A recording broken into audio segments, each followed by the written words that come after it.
Shalom, bertemu kembali dalam Efrata Devotion pada hari ini. Bapak Ibu yang terkasih, dalam membagi Injil, Paulus menerapkan fungsi ibu dan ayah, sehingga kita dapat belajar bahwa dalam keluarga, orang tua yaitu ayah dan ibu memiliki sifat dan fungsinya masing-masing dalam mendidik anak-anaknya. 2 Tesalonika 2 ayat 7-8 berkata, "Tetapi kami berlaku ramah di antara kamu, sama seperti seorang ibu mengasuh dan merawati anaknya. Demikianlah kami dalam kasih sayang yang besar akan kamu, bukan saja rela membagi Injil dengan kamu, tetapi juga hidup kami sendiri dengan kamu, karena kamu telah kami kasihi."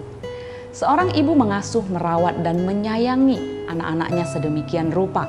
Dalam pengasuhannya, seorang ibu rela dan tidak segan-segan merelakan waktunya, tenaganya, tubuhnya, bahkan hidupnya untuk memastikan anaknya mendapatkan semua yang dibutuhkannya. Mulai dari mengandung, melahirkan, sampai mengasuh dan merawatnya seperti bahkan melebihi dirinya sendiri. Ia akan ambil tindakan ketika anak kesayangannya itu dilukai atau disakiti orang lain. Perasaan kasih ini adalah sesuatu yang original ada di dalam hati seorang ibu. Dan seorang ayah dalam 2 Tesalonika 2 ayat 11-12 berkata, "Kamu tahu betapa kami seperti bapa terhadap anak-anaknya, telah menasehati kamu dan menguatkan hatimu seorang demi seorang. Dan meminta dengan sangat supaya kamu hidup sesuai kehendak Allah yang memanggil kamu ke dalam kerajaan dan kemuliaannya." Fungsi seorang ayah adalah menasehati, menguatkan hati, dan meminta dengan sangat, menuntut atau menegaskan, atau katakanlah mengajarkan kebenaran firman. Kalau kita lihat ini betapa pentingnya peran seorang ayah bagi anak-anaknya. Keberadaan seorang ayah sangat menentukan pembentukan karakter seorang anak.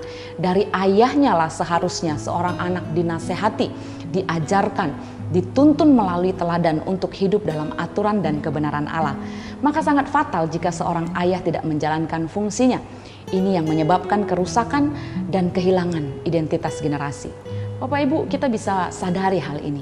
Karena hari ini kita bisa lihat bahwa ayah dan ibu seringkali tidak hidup sesuai fungsinya. Kadang terbalik, kadang tidak dilakukan sama sekali karena banyak orang tua pisah atau cerai sehingga tidak mampu melakukan fungsi dan tugasnya ini. Tapi kita diingatkan kembali hari ini akan tugas kita ini sebagai orang tua. Untuk kita lakukan bagi anak-anak kita. Ayah dan ibu seharusnya menjalankan fungsinya ini. Kepada anak-anak kita, ayah dan ibu juga sebenarnya perlu mengingat bahwa kita juga sedang berbagi atau membagi Injil kepada mereka. Anak-anak melihat dan meneladani kita dalam kebersamaan kita setiap hari. Maka penting Bapak Ibu kita sebagai orang tua untuk mengalami dan menghidupi Injil itu, untuk dapat membaginya dengan anak-anak kita. Yesus sendiri telah melakukan fungsi ini bagi kita. Ia mengasihi kita begitu besar sehingga bahkan rela memberikan dirinya bagi kita. Ia juga menasehati kita, menguatkan kita, dan meminta dengan sangat melalui perkataannya, melalui penyertaannya bagi kita. Kita bersyukur. Karena itu Bapak Ibu, mari sebagai ayah dan ibu, para orang tua, mari kita berusaha melakukan fungsi kita ini.